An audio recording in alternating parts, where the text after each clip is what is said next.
آج ہمارے ساتھ ایک ہمہ جہت شخصیت. یہ جو ہمہ جہت کا لفظ ہے یہ اتنا استعمال ہو چکا ہے اور اتنا گھس چکا ہے کہ اپنے سارے معنی کھو چکا ہے.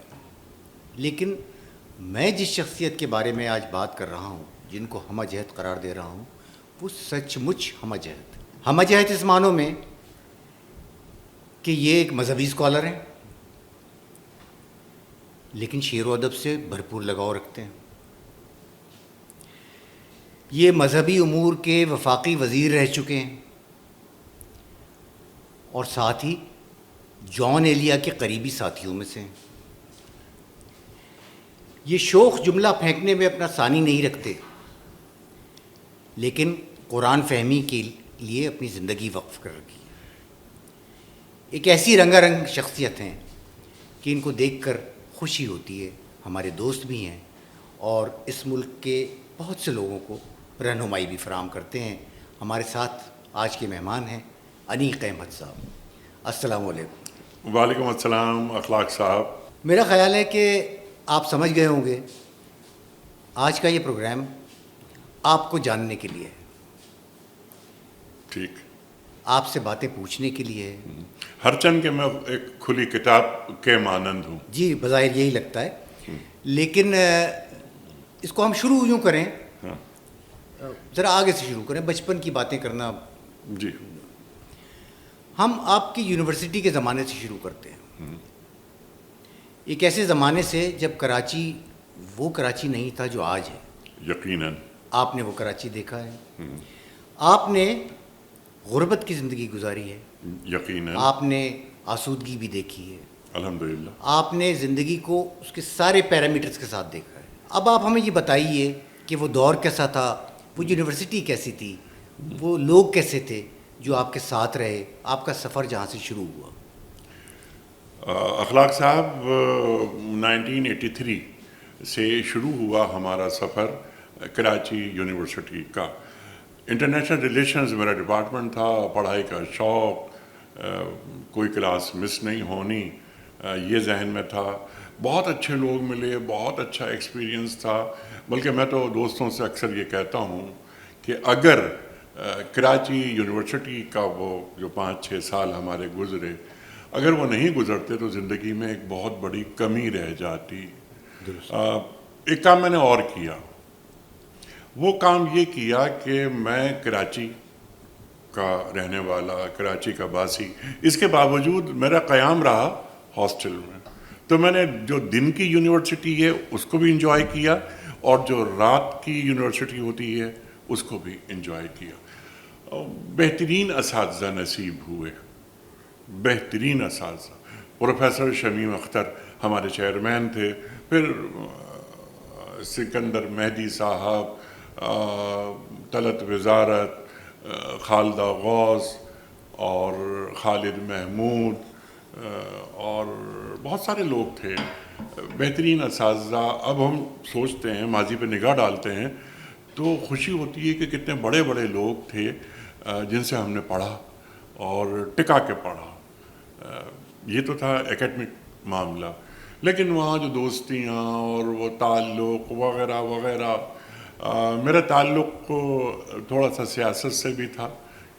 ایک طلبہ سیاست سے. جی ہاں.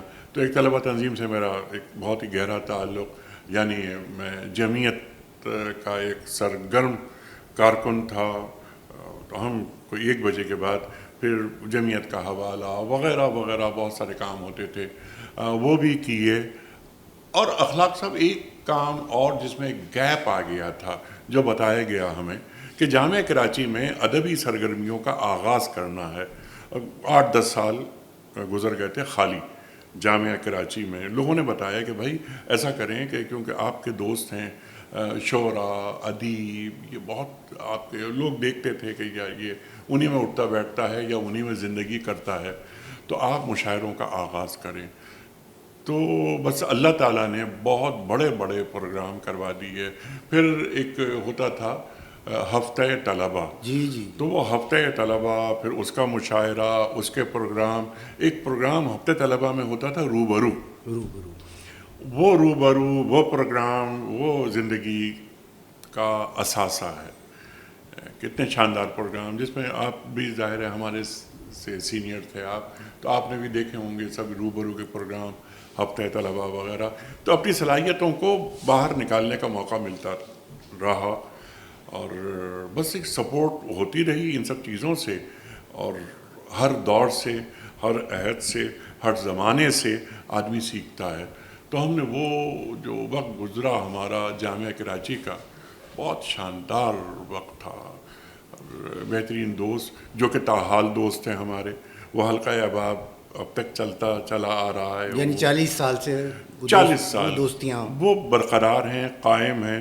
اور آج بھی ہم بیٹھ کر یاد کرتے ہیں ہمارے خاص طور پہ جو کلاس فیلوز ہیں، جس میں اس زمانے کے لڑکے، اس زمانے کی لڑکیاں. تو لڑکا اور اپنے آپ کو کہنا کتنا اچھا لگ رہا ہے اس وقت. تو ہم سب یاد کرتے ہیں، بیٹھتے ہیں. اور ہم ایک کام اور یہ کرتے ہیں کہ ہمارا کوئی دوست جو پاکستان سے باہر چلا گیا، وہ کبھی واپس آتا ہے یا آتی ہیں، شادیاں ہو گئیں، وہ چلی گئیں باہر، تو ہم ایک گیٹ ٹوگیدر کرتے ہیں ہمیشہ، اور یاد کرتے ہیں اس زمانے کو. بہت سیکھا، بہت انجوائے کیا، اور بہت ہی یادگار زمانہ تھا ہر لحاظ سے. اچھا، یہ تو آپ یعنی ایک اکیڈمک زمانہ ہے جی سیکھنے کا، اور جی پھر ایک جوش ہے جوانی کا کہ دنیا کو تبدیل کر دیں گے. جی اس کے بعد شروع ہوتا ہے عملی زندگی کا دور. جی جی جی آپ کئی شعبوں میں کام کرتے رہے، نہ جی جانے کہاں کہاں آپ نے ملازمت کی ہے. جی جی یعنی وہاں سے آپ نے شروع کیا، جی. اور تو وہ اس کے بارے میں ذرا بتائیں نا. ہاں، اس میں بس جب میں نکلا تو کھانا کمانا وغیرہ وغیرہ، اور پھر کچھ ہی عرصے بعد شادی ہو گئی ہماری. لیکن دیکھیں، اس میں بیچ میں ایک چیز رہ گئی. کیا؟ بھائی میرے علم کے مطابق آپ نے جب آپ طالب علم تھے ہاں اسی زمانے میں کمانا شروع کر دیا جی تھا، جی. اور آپ ریڈیو وغیرہ سے. بہترین. ہاں، وہ تو وہ کیا تھا؟ اچھا، وہ کمانا، اس کو کمانا خیر اچھا لگا مجھے کمانا. وہ ہوتا یہ تھا کہ ہم بزم طلبہ کرتے تھے، اور ریڈیو پاکستان سے. ریڈیو پاکستان بزم طلبہ، اور ایک پروگرام کرنے کے اخلاق صاحب 30 روپے ملتے تھے. ایک پابندی تھی. وہ پابندی یہ تھی کہ حد سے حد آپ 20 پروگرام کر سکتے ہیں ایک مہینے میں 20. ایک مہینے میں 20 پروگرام کر سکتے ہیں. تو میں تو 30 پروگرام کرنا چاہتا تھا. اس کی وجہ یہ کہ 30 پروگرام کروں گا تو 900 روپے ملیں گے، لیکن 20 پروگرام کرتا تھا 600 روپے. لیکن میں آپ کو حلفاً یہ بات کہہ رہا ہوں کہ وہ جو 600 روپے ہمیں ملتے تھے، اس میں مزے کے ساتھ رہتا تھا. بلکہ کبھی کبھار تو یہ بھی ہوتا تھا کہ دوستوں کو بھی کھانے کھلاتا تھا کہ تم لوگ آؤ یار، ادھر آؤ. اتنے پیسے ہوتے تھے. کیا برکت والا زمانہ تھا. ٹھیک. اچھا، تو اب ہم ادھر ہی آتے ہیں کہ آپ نے جب تعلیم مکمل کر لی جی اور آپ پریکٹیکل لائف میں آئے، جی. تو کیا ہوا؟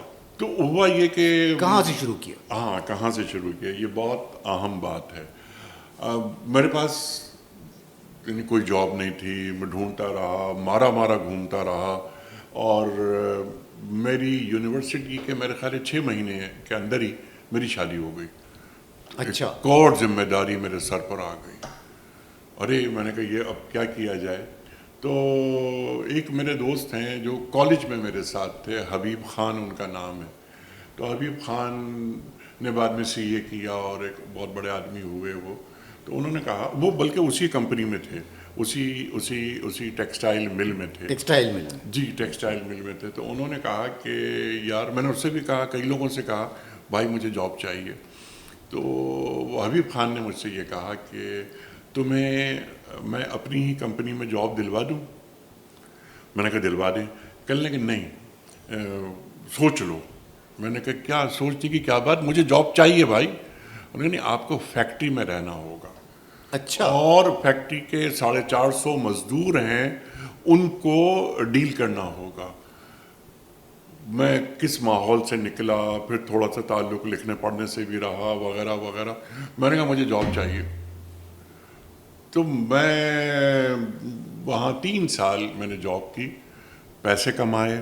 اور لیکن جب میں شام کو اٹھتا تھا تو میرے دماغ سے نا دھواں نکلتا تھا. اور کبھی کبھی میں یہ سوچتا تھا کہ یار اچھا یہ بالکل پرسنل باتیں میں آپ سے شیئر کر رہا ہوں کہ کیا اللہ تعالیٰ نے مجھے اس کام کے لیے پیدا کیا ہے؟ تو اندر سے جواب آتا کہ نہیں، اس کام کے لیے نہیں پیدا کیا۔ پھر ہوا یہ کہ کوئی 3 سال کے بعد نہیں، وہاں آپ کیا کرتے تھے؟ میں فیکٹری مینیجر تھا، مینیجر تھے؟ فیکٹری مینیجر، اور اس میں مجھے یعنی ہر کام کرنا تھا، ہر کام ان وہ جو ملازمین ہیں، لیبر ہے، ملازمین سے مراد وہ لیبر کلاس، اس کو ہینڈل کرنا، پھر جو پرچیزنگ ہے وغیرہ وغیرہ، اس کا آڈٹ، پیمنٹ، سیلریز وغیرہ، یعنی ایک یعنی بے شمار کام۔ اب کب تک آدمی کام کرے، اور آفس آنے کا وقت ہوتا، جانے کا وقت نہیں ہوتا۔ میں تھک کے چور ہو گیا، حالانکہ جوانی تھی نسبتاً، اور میں سوچتا رہا کہ یار نہیں۔ تو میں نے ایک دن فون کیا، ایک مسئلہ ہو گیا تھا اصل میں وہ جاب نہیں چھوڑتا، یعنی کوئی ایک بدمزگی ہو گئی آفس میں مالکان کے ساتھ۔ میں نے یہ سوچا کہ یار یہ جگہ مناسب نہیں ہے، یہ چھوڑ دینی چاہیے، لیکن کیا کروں گا چھوڑ کر بھائی۔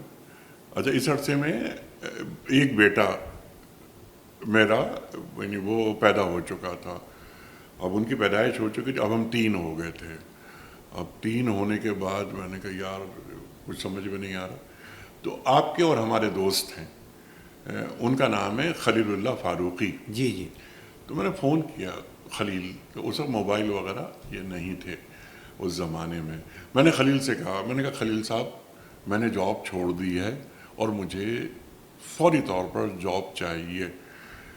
خلیل اللہ فاروقی نے مجھ سے کہا کہ بلیزون ایڈورٹائزنگ ہے۔ وہ اس میں کام کرتے تھے؟ نہیں، وہ تھے انٹرفلو میں۔ وہ انٹرفلو میں تھے۔ ان کی ایک دوست اور آپ کی دوست، اب وہ ہماری بھی دوست ہیں، عافیہ سلام۔ عافیہ سلام۔ عافیہ سلام تھیں بلیزون میں، وہ تھیں کریٹو مینیجر۔ آصف رضا میر، عظمیٰ گیلانی، حبیب ہاشمانی، یہ 3 ڈائریکٹرز تھے۔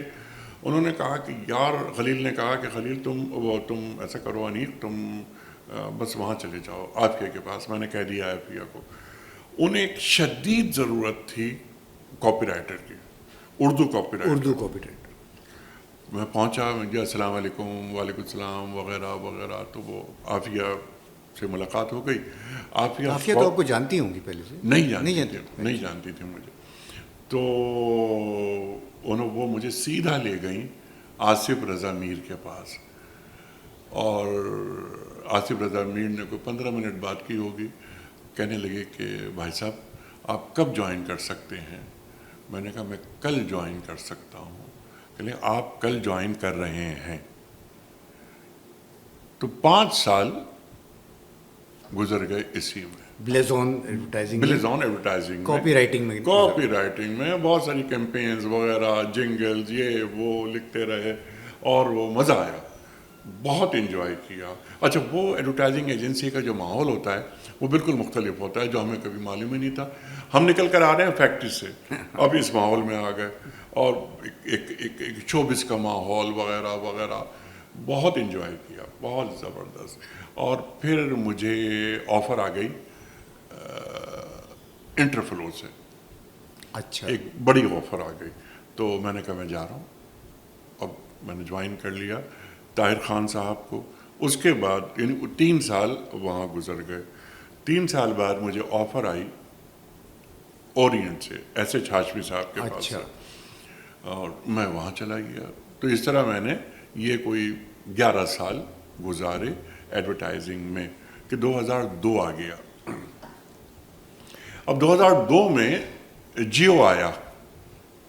جیو آیا تو ہمارے استاد، ہمارے بزرگ دوست شکیل عادل زادہ، آپ کے ہمارے بہت دوست ہیں، تو انہوں نے کہا مجھ سے کہ، اور ان سے ملاقات ہماری تقریباً روزانہ ہوتی تھی، تو انہوں نے کہا کہ یار ایک بات سنو، تم جاؤ جیو، اور جیو کو ضرورت ہے ایک مذہبی پروگرام کرنے والے میزبان کی، لیکن ان کی ایک شرط ہے، جیو والوں کی شرط ہے، وہ شرط یہ ہے اخلاق صاحب کہ جو پریزنٹر ہوگا، جو ہوسٹ ہوگا، وہ اپنی لک میں مذہبی نہیں ہوگا، مذہبی نہ نظر آئے، نظر نہ آئے، ایک نئی چیز. اچھا وہ کیمرہ وغیرہ اور یعنی علماء تشریف لا رہے ہیں، الف پروگرام ایک شروع کرنا تھا وغیرہ وغیرہ سب. میں نے کہا شکیل بھائی میرے ہاتھ جوڑے ہوئے ہیں آپ کے سامنے،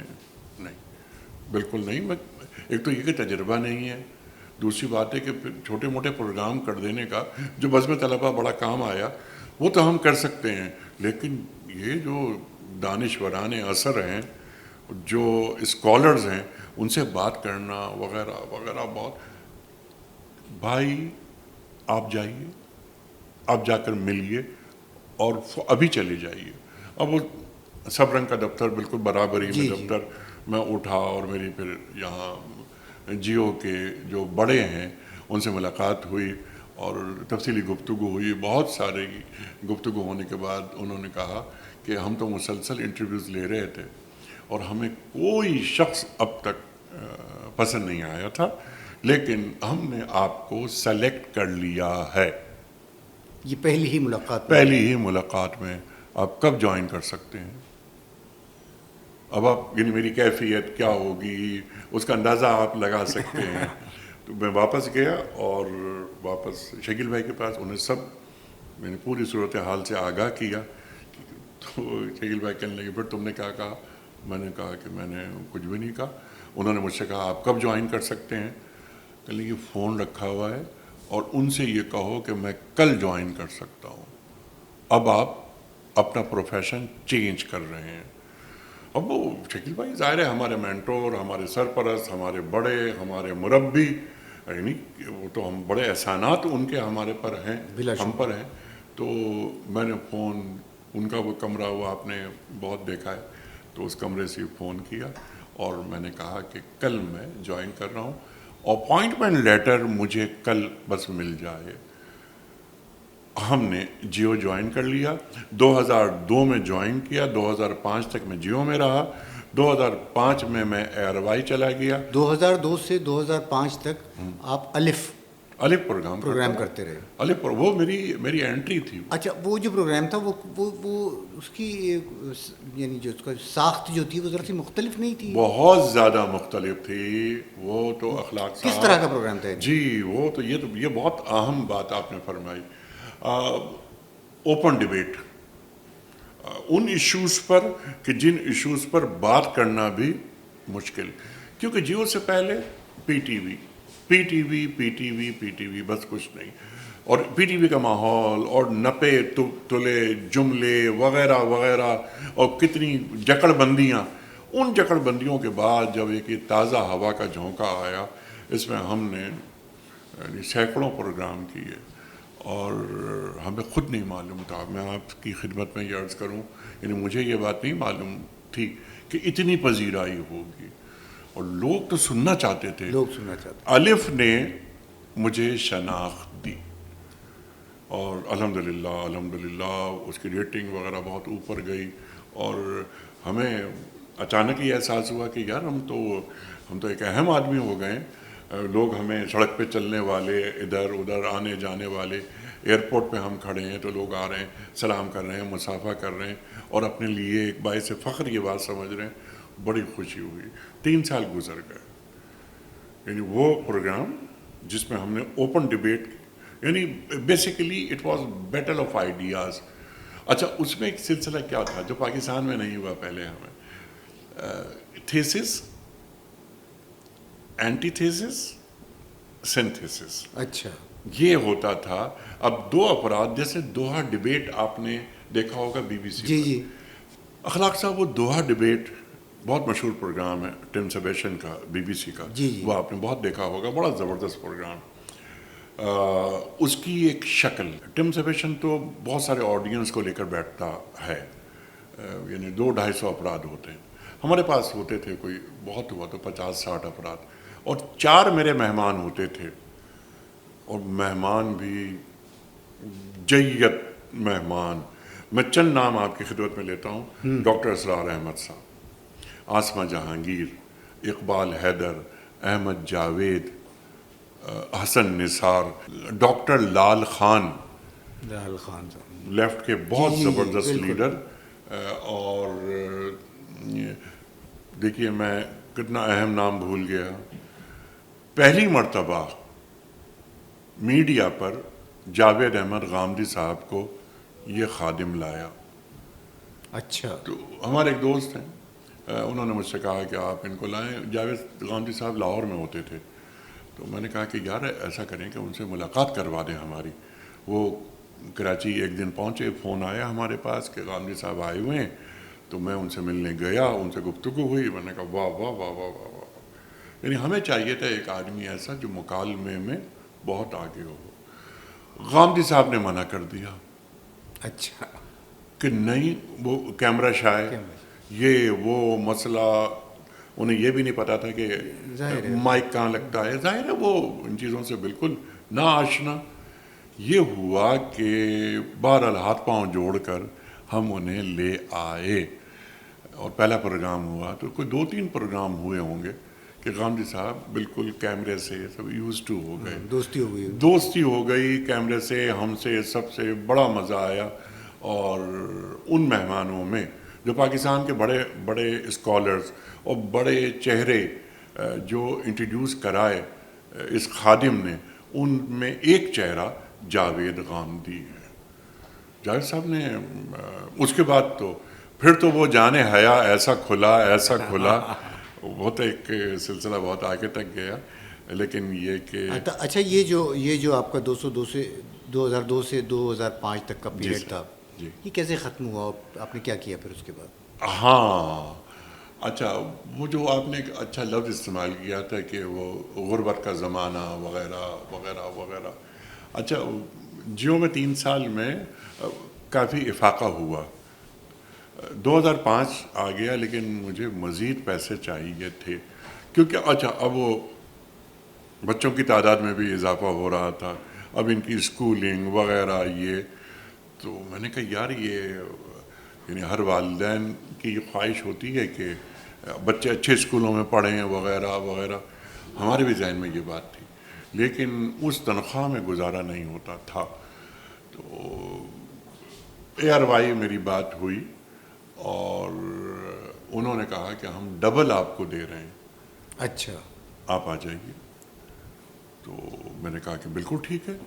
میں 2005 میں چلا گیا اے آر وائی اور 2011 تک میں اے آر وائی کا حصہ رہا. 2011 میں بھی ذرا افاقے میں کمی تھی اور میں نے اب یہ 2011 کا مطلب کتنے ہو گئے، 2002 سے شروع کیا، 9 سال ہو گئے. تو 9 سال کی جو تھی تپسیا، اس کے بعد ہم نے یہ سوچا کہ یہاں سے بھی اب سوئچ کرنا چاہیے. تو 2011 میں میری ملاقات ہوئی ایک صاحب سے جن کا نام ہے میاں عامر محمود، جو دنیا ٹی وی کے چیئرمین ہیں.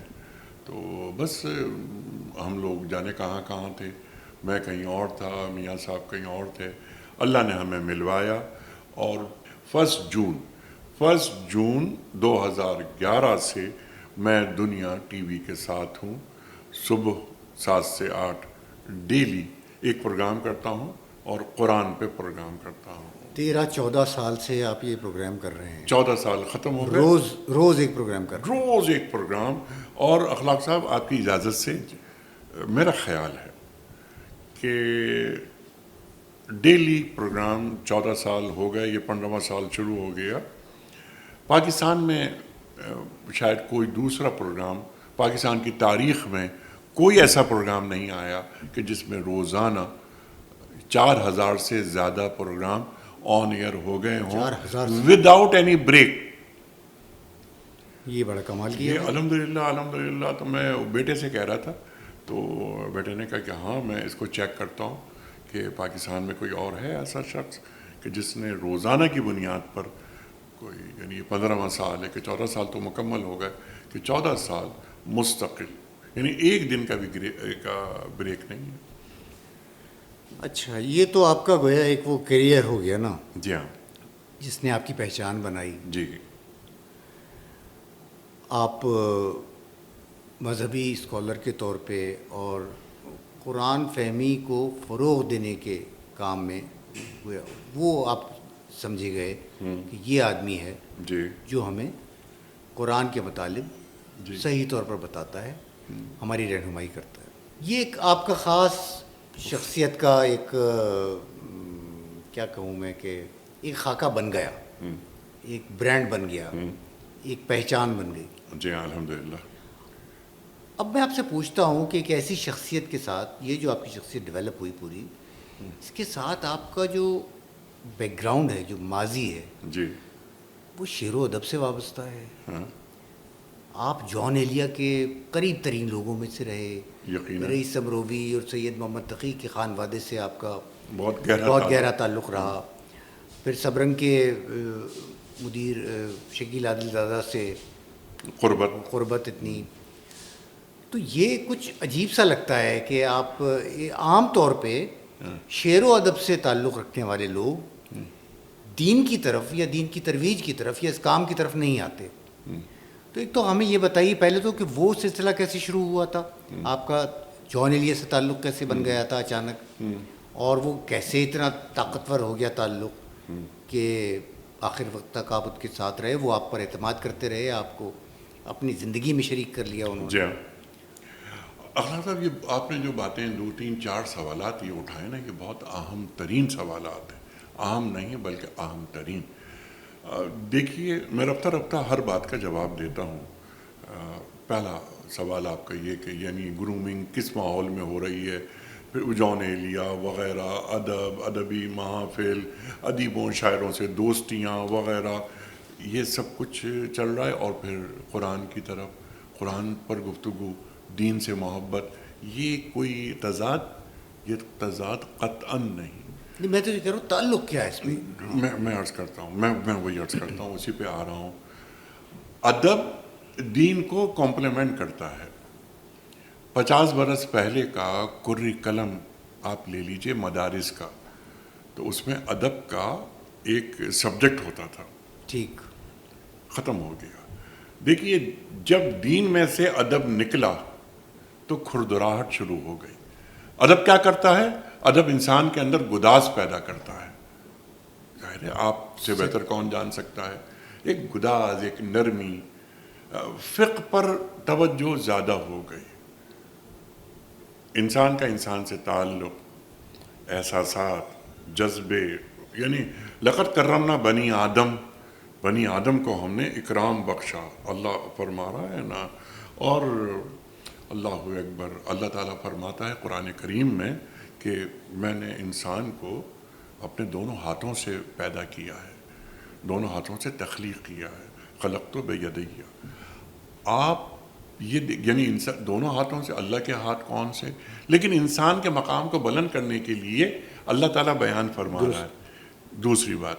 تیسری بات، لقد خلقنا الانسان فی احسن تقویم. انسان کا احسن بہترین انداز سے اللہ نے پیدا کیا ہے. تو انسان کا انسان سے جو تعلق پیدا کرنے میں ادب بہت زبردست سیڑھی ہے. اب حالیہ تاریخ دیکھ لیں. میں حال سے بلکہ شروع کرتا ہوں. سب سے بڑا نام اس وقت مفتی تقی عثمانی صاحب کا ہے، مدد اللہ العالی. صاحب دیوان شاعر ہیں، صاحب دیوان شاعر. ذرا پیچھے آ جائیں. ادب سے کتنا گہرا تعلق سید ابو العلا مودودی رحمۃ اللہ علیہ کا. تو ادب سے ایک خاص تعلق دین پیش کرنے والوں کا رہا. حضرت احمد رضا شاخات صاحب کتنے بڑے ادیب، بالکل ٹھیک، کتنے بڑے شاعر. ایک تعلق رہتا ہے. اب رفتہ رفتہ یہ ہوا کہ علماء خاص طور پہ پچھلے 50-60 سال میں جو نئی کھیپ آئی، ادب سے تعلق ان کا ذرا کم نظر آیا، جس کے نقصانات ہم نے دیکھے اپنے اطراف میں. ایک بات تو یہ تھی. دوسری بات یہ تھی کہ میرا شروع سے ہی ایک تعلق، ایک ربط دین سے رہا، یعنی بچپن سے. اور میرے اندر ایک بات، ایک چیز گھومتی رہتی تھی یعنی قرآن کے حوالے سے، دین کے حوالے سے، کائنات کے حوالے سے، اس کائنات کے مسائل کے حوالے سے، اس کے حل کے حوالے سے، کیا اس کائنات کے مسائل کا حل قرآن کے پاس ہے؟ یہ جب ہم کالج میں آئے تو وہاں سے ہم نے اس پر بات کرنی شروع کی، اور کالج ہی میں پھر اصل جو تعارف ہوا سید ابو العلا مودودی رحمۃ اللہ علیہ کا، وہ جمعیت کے حوالے سے، تو ان کی کچھ کتابیں پڑھنے کا موقع ملا۔ جب وہ کتابیں پڑھیں تو مجھے اپنے سوالات کے جوابات ان کتابوں کے ذریعے حاصل ہونے شروع ہو گئے۔ تو ایک تو بیک گراؤنڈ، سوچنا سمجھنا وغیرہ، پھر رفتہ رفتہ جو گرومنگ ہوتی جا رہی ہے اس میں آسانیاں پیدا ہوتی جا رہی ہیں۔ پھر مطالعہ ہم نے بڑھایا، پھر پڑھنا شروع کیا ٹکا کے کہ پڑھا جائے، تفاسیر بہت ساری دیکھیں، پھر جو دینی کتب ہیں ان کا یعنی دل جمعی کے ساتھ مطالعے میں رکھا۔ تو یہ تمام چیزیں جمع ہوتی چلی گئیں۔ میرے دوست جو اس وقت دوست ہیں، پرانے دوست ہیں، تو وہ بھی یہ کہتے ہیں کہ جب تم اس زمانے میں ہم سے بات کرتے تھے تو تمہاری شروعات تھی، اور جو تم آج باتیں کرتے ہو نا تو اس کا ابتدائیہ تھا وہ جو تم کالج میں باتیں کرتے تھے، تو وہ خود بخود ہوتا چلا گیا اور چیزیں ایک دوسرے کو کمپلیمنٹ کرتی چلی گئیں۔ یہ دونوں کام ایک ساتھ ہوئے۔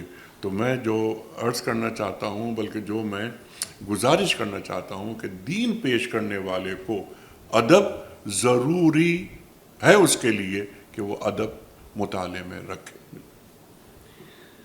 اچھا، اب یہ بھی ذرا، کیونکہ یہ بات چل نکلی ہے تھوڑا، وہ بھی ہم جو سوال بھی میں نے یہ کیا تھا کہ جان ایلیا صاحب کیسے، کہاں سے، کیسے تعلق ہو گیا؟ کیا ہو؟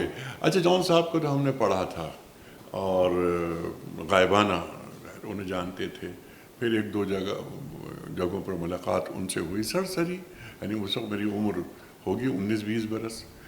اور لیکن ایک اور بات، اخلاق صاحب آپ کا شعبہ، میں نظم سے زیادہ نثر میں دلچسپی رکھتا تھا، افسانے کہانیاں یہ پڑھتا تھا۔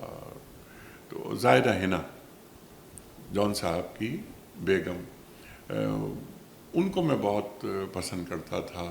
ان کی کتاب آئی تھی قیدی سانس لیتا ہے، تو اس زمانے میں ایک ہی کتاب آئی تھی اس وقت تک، تو صادقین نے اس کا ٹائٹل بنایا تھا، بہت شاندار کتاب تھی۔ افسانے میں نے پڑھے، مجھے بہت پسند آئی، لیکن میں انہیں جانتا ہی نہیں۔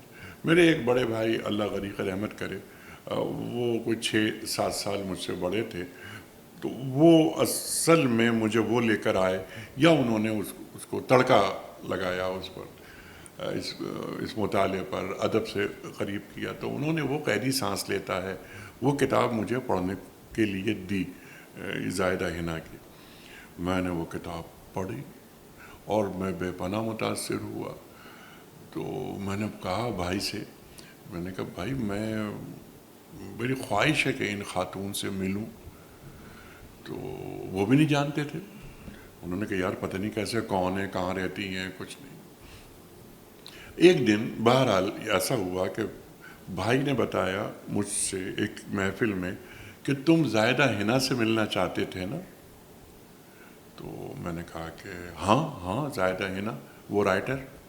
کہ نہیں، ہاں وہ زائدہ حنا ہے۔ تو اخلاق صاحب میری عمر بہت ہوئی، تو یہی ہے 19-20 سال۔ تو میں ان کے پاس گیا اور ان کے پاس جا کر میں نے ان سے بہت ہی صفاقانہ گفتگو کی، اور ایک بچہ بات کر رہا ہے ان سے، میں نے کہا آپ نے مجھے بہت رلایا، آپ کی کہانیاں پڑھ کر میں بہت رویا، اور وغیرہ وغیرہ۔ وہ مجھے حیرت سے دیکھتی رہیں کہ یہ کون ہے اور یہ باتیں کس طرح کر رہا ہے۔ تو میں نے ان کے افسانے انہیں سنائے، انہیں بتایا کہ یہ کس افسانے میں آپ نے کیا لکھا۔ اچھا، ایک رائٹر کو بڑی خوشی ہوتی ہے کہ کوئی ان کی تخلیقات کو دہرائے، اس کو بیان کرے۔ ایک کام کیا انہوں نے، فوراً پرس کھولا، اپنا کارڈ نکالا اور مجھے دیا۔ وہ ڈینسو ہال کے علاقے میں کسی کمپنی میں اس وقت وہ ڈائریکٹر تھیں۔ اچھا، تو کہ کل تم وہاں آ جاؤ۔ میں اگلے دن پہنچ گیا زائدہ ہینا صاحبہ کے پاس، جو بعد میں زائدہ آپا ہو گئی ہماری. ہم ان کے پاس گئے، انہوں نے 1-1.5 گھنٹہ گفتگو کی اور بہت اچھی گفتگو رہی، بہت شاندار. میں ان سے یعنی ایک انسپریشن مجھے مل رہی تھی ان سے. جنید پلازا جو نیپا چورنگی کے ساتھ، وہاں عالمی ڈائجسٹ کا دفتر تھا، گلشن اقبال میں. گلشن اقبال میں نیپا کے پاس. ہاں، تو کہنے لگی کہ یہاں سے اٹھ کر میں شام کو وہاں بیٹھتی ہوں، عالمی ڈائجسٹ ہم نکالتے ہیں، اور تم ایسا کرو کہ تم شام کو وقت ہے تمہارے پاس؟ میں نے کہا ہے. کہ لیے شام کو وہاں آیا کرو. مجھے کیا چاہیے تھا، میں شام کو پہنچ گیا. تو وہاں کچھ لوگ تھے جو اسٹاف موجود تھا، تو اس میں ایک ندیم اختر صاحب سے بھی ملاقات وہیں ہوئی، جو کسی اور میگزین کے ایڈیٹر تھے، وہ بھی وہیں سے نکلتا تھا. شاید اس کا نام علامات تھا یا علامت تھا، ایسے کوئی نام تھا اس میگزین کا. ان سے ملوایا، وہ انہوں نے زائدہ آپا نے پورے آفس کے لوگوں سے تعارف کروایا. تو وہ ایک کمرے میں لے گئیں، وہاں جان صاحب بیٹھے تھے اور جان صاحب پروف ریڈنگ کر رہے تھے. جان صاحب، یہ میرے شوہر ہیں، یہ جان ایلیا، تم تو جانتے ہی ہوگے، مشہور شاعر ہیں. میں نے کہا ہاں میں جانتا ہوں، لیکن میری ملاقات ان سے پہلے کبھی نہیں ہوئی. تو جان صاحب سے ملا، اور پھر رفتہ رفتہ یہ ہوا کہ میری دوستی یعنی زائدہ آپا سے ذرا کم ہوتی چلی گئی اور جان صاحب سے بڑھتی چلی گئی، اور رفتہ تو پھر یعنی وہ ہم ایک دوسرے کے لیے ناگزیر ہو گئے. بہت اچھا وقت، بہت زبردست وقت گزرا ان کے ساتھ، سیکھا بہت. جان صاحب نے انگلی پکڑ کر چلنا سکھانا جسے کہتے ہیں، اچھا. ان میں شامل ہیں. وہ میرے محسن ہیں، اور میں تو 22 سال پھر وہ شب و روز ہم ان کے ساتھ تھے. ایک وقت ایسا آیا کہ بس یعنی ان سے ملے بغیر دن مکمل نہیں ہوتا تھا. اور ہم رات 12 بجے، جیسا میں نے پہلے عرض کیا تھا کہ میں ہاسٹل میں رہتا تھا، تو 12 بجے آخری پوائنٹ جاتا تھا نیپا سے. اگر وہ پوائنٹ نکل گیا تو پھر آپ کو واک کرنا ہے. پوائنٹ جو ہے وہ ایک بس ہوتی ہے جو جی وہ جو بس ہے، یونیورسٹی کی بس ہے، وہ ہمیں ہاسٹل لے کے جاتی تھی. اگر وہ نکل گیا وہ پوائنٹ، تو پھر آپ کو واک کرتے ہوئے جانا ہے نیپا سے کراچی یونیورسٹی. آج کا کراچی نہیں تھا جی وہ سنسان کراچی تھا، لیکن حالات بہت بہتر تھے. کوئی ڈر خوف، سنسان لیکن محفوظ محفوظ تھا، کسی بھی قسم کا کوئی خوف نہیں ہوتا تھا. بس پریشانی یہ ہوتی تھی کہ یہ جان صاحب روک رہے ہیں یار، بار بار روک رہے ہیں، یہ پوائنٹ نکل گیا تو اتنی لمبی یہ واک ہوگی، اور کب پہنچیں گے، کوئی 1 بج جائے گا، اور صبح جانا ہے 8 بجے کلاس لینے کے لیے. تو وہ ایک معاملات رہے. لیکن جان صاحب نے بہت محبت کے ساتھ اور بہت اپنائیت کے ساتھ ہماری تربیت ہی نہیں بلکہ ہماری پرورش بھی کی. اب آپ دیکھیے، اب اس کی ایک مثال دیتا ہوں میں آپ کو. آپ کے پاس مثالیں تو بہت ہیں میرے خیال میں. میرے پاس تو بہت زیادہ مثالیں ہیں. مطلب وہ جان صاحب کا شعر ہے نا، وہ بھی اس وقت یاد آیا کہ مستقل بولتا ہی رہتا ہوں، کتنا خاموش ہوں میں اندر سے. کیا کہنے. تو اب میں وہ بات ہی بھول گیا جو میں مثال دے رہا تھا، کہ ہاں اب یاد آ گئی.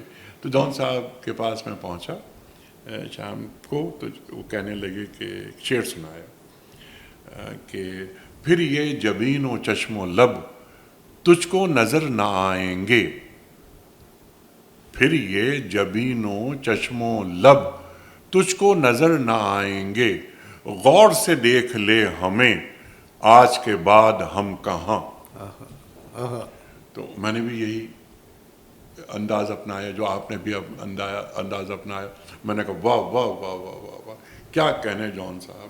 اب جان صاحب کہہ رہے ہیں کہ اچھا یہ شعر اگر اچھا ہے تو کیوں اچھا ہے، اور اگر یہ برا ہے تو کیوں برا ہے.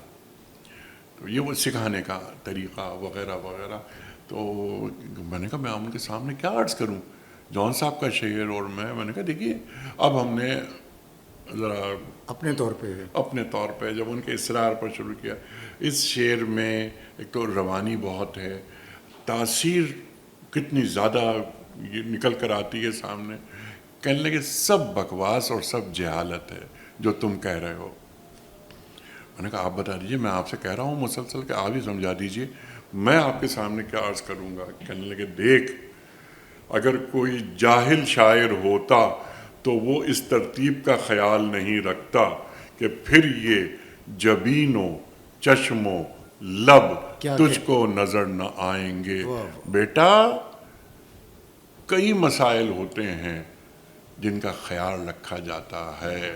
تو اس طرح وہ ایک سینکڑوں, جیسا آپ نے فرمایا, مثالیں وغیرہ وغیرہ, واقعات بہت زبردست. امروہہ سے ان کی محبت, وہ کہتے تھے کہ میں امروہہ کی طرف پاؤں پھیلا کے بھی نہیں لیٹتا. تو اور فقرے جان صاحب میں ایک اور بات بہت شاندار تھی کہ وہ فقرے جیب میں رکھ کر نہیں چلتے تھے. ایسا فقرہ آتا تھا فوراً, یعنی انسٹنٹ, تو معلوم ہوتا تھا کہ ایک ذہین آدمی, ایک با مطالعہ آدمی, یعنی وٹ کے لیے بھی مطالعہ درکار ہوتا ہے نا, ایک ذہانت درکار ہوتی ہے. تو وہ جملے کی سطح بتا دیتی ہے کہ یہ جملہ کہاں سے آیا ہے. تو یہ معاملہ جان صاحب کے ساتھ رہے. رفتہ رفتہ پھر بات آگے بڑھتی چلی گئی. پھر ہم کراچی میں ہوں یا لاہور میں ہوں یا یہ حیدرآباد میں ہوں یا اسلام آباد میں ہوں یا دبئی میں ہوں یا ابو دھابی میں ہوں یا قطر میں ہوں, جہاں جہاں تو ہم ساتھ ہوتے تھے. اور ہمیشہ ہم روم شیئر کرتے تھے. اچھا, کبھی ایسا نہیں ہوا, ایک بار بھی ایسا نہیں ہوا کہ ہم نے روم شیئر نہ کیا ہو. تو بہت سارے معاملات ہیں. پھر یہ ہوا اخلاق صاحب کہ سب لوگ کہتے تھے تو میں بھی کہتا تھا, حالانکہ میری عمر اس وقت بہت کم تھی. تو میں جان صاحب سے بہت ہی ڈر کے ادب کے ساتھ بات کرتا تھا کہ جان صاحب کتاب لے آئیے, کتاب. اچھا, اس زمانے میں کمپوزنگ نہیں آئی تھی, جی, وہ کتابت کرنی ہوتی تھی. ایک صاحب داخل ہوئے ان معاملات میں, ان کا نام تھا سلیم جعفری. سلیم جعفری بھی بڑے خوش ہوئے کہ یہ دیکھ کر کے جان صاحب اب یعنی خوشگوار لمحات گزار رہے ہیں. اس سے پہلے جان صاحب کے ساتھ ایک مسئلہ تھا, ان کو نیند نہیں آتی تھی اور وہ یعنی ہفتوں مہینوں وہ جاگتے رہتے, مسلسل جاگتے رہتے تھے وہ. تو وہ تبدیلی کچھ ہی آئی تو جان صاحب ذرا ٹھیک ہوئے. تو جان صاحب سے سلیم جعفری نے یہ کہا کہ یہ جو کہہ رہا ہے کتاب لانے کے لیے تو کتاب لے آئیں, اور جتنے مالی اخراجات ہوں گے, یا میں نے غلط کہا مالی اخراجات, جتنے اخراجات ہوں گے وہ میں ادا کروں گا. میں نے اس لیے کہا, اپنے آپ کو کریکٹ کیا کہ اگر جان صاحب سن لیتے نا مالی اخراجات تو وہ کتنی سناتے مجھے. تو سلیم جعفری نے پیسے بھجوانے شروع کیے. اور شاید اب اخلاق صاحب مسئلہ کیا ہو گیا, مسئلہ یہ ہوا کہ وہ جو جان صاحب کا مسودہ تھا وہ مٹی دھول میں اٹا ہوا. ان کو خوش خط تحریر کرنا یہ بھی ایک معاملہ تھا, پورا کام تھا, یہ پورا کام. اس پہ کئی سال اس خادم نے لگائے. پھر کتابت کے لیے گیا اور یہ 86 سے 89 آ گیا. شاید جو پہلی کتاب ہے اس کتاب کا ایک ایک جو لفظ ہے یا ایک ایک حرف ہے وہ انیق احمد کے ہاتھوں ریڈو کیا ہے. پھر وہ ایک خالد صدیقی تھے طارق روڈ پر, ایک کاتب, میں ان کے پاس لے کے جاتا, پھر واپس لاتا, پھر ہم اس کی پروف ریڈنگ کرتے.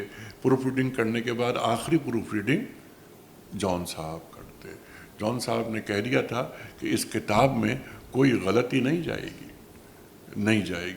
ہم کرتے رہے. خیر وہ دوسری پروف ریڈ, تیسری پروف ریڈ ہوتے ہوتے ایک وقت ایسا ہے کہ کتاب مکمل ہو گئی. جان صاحب نے دیباچہ لکھنا شروع کیا. وہ دیباچہ چلا گیا 350 صفحات پر. انہیں یہ خیال ہی نہیں رہا کہ کتاب بھی لانی ہے, تو اس کی تلخیص کرنی تھی. پھر اس دیباچے کی وہ انور شعور صاحب نے کی. ان سے کروائی گئی. اچھا ہر چیز میں اپروول جون صاحب کی لینی ہے بھائی کہ جون صاحب بتائیں ان سے کروا دیں. انہوں نے کہا ہاں بالکل ٹھیک ہے. اب وہ 350 صفحات کوئی 31-32 صفحات میں تبدیل ہوئے اور جو شاید کا دیباچہ ہے. کیا کمال کا دیباچہ. مارکت العاریٰ دیباچہ. اس دیباچے میں بہت ساری باتیں. اخلاق صاحب یہاں ایک بات میں ضرور, کیونکہ یہ ایک بے تکلف گفتگو ہے تو شاید یہ ضروری ہے یہ بات کہنی. اس دیباچے میں انہوں نے 2 جگہ میرا ذکر کیا.